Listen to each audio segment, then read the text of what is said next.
Jikalau kita membaca kitab Kejadian di dalam hari-hari penciptaan, kita akan melihat di sana bahwa pada hari pertama sampai hari yang kelima Tuhan menciptakan banyak hal, dan pada hari yang keenam barulah Dia menciptakan manusia. Dengan kata lain, manusia itu adalah ciptaan terakhir dari Allah dari ordo penciptaan itu. Nah, kalau kita melihat di dalam Alkitab, maka kadang-kadang Alkitab mencatat hal yang kurang penting itu paling belakang dari suatu daftar. Misalnya dalam daftar karunia-karunia roh, maka Alkitab mencatat banyak karunia, tetapi karunia bahasa roh dan menafsirkan bahasa roh itu paling akhir. Itu menjadi yang kurang penting dibandingkan dengan yang lain. Sedangkan kadang-kadang Alkitab menempatkan justru yang paling terakhir itu adalah yang paling penting.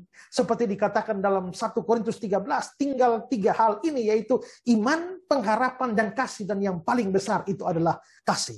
Nah, kalau manusia ditempatkan paling akhir dari ordo penciptaan itu, apakah manusia kurang penting atau justru lebih penting?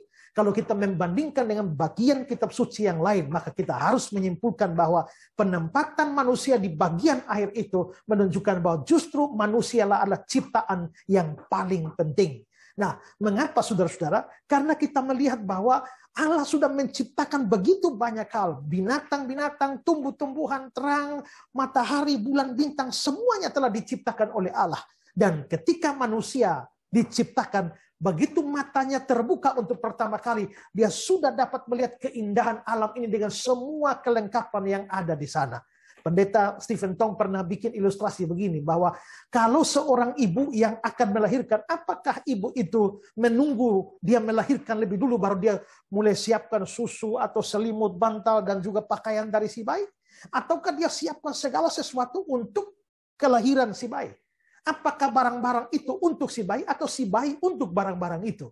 Dan jawabannya tentu saja adalah barang-barang semuanya disediakan untuk si bayi. Berarti bayi itu penting. Dan kalau manusia ditempatkan paling akhir setelah segala sesuatu disiapkan, itu artinya manusia lebih penting dari semuanya. Dan itu menunjukkan bahwa waktu manusia dihadirkan ke dalam dunia ini, bayangkan matahari sudah ada, bulan sudah ada, darat dan laut sudah ada, makanan sudah ada, minuman sudah ada, semuanya sudah ada.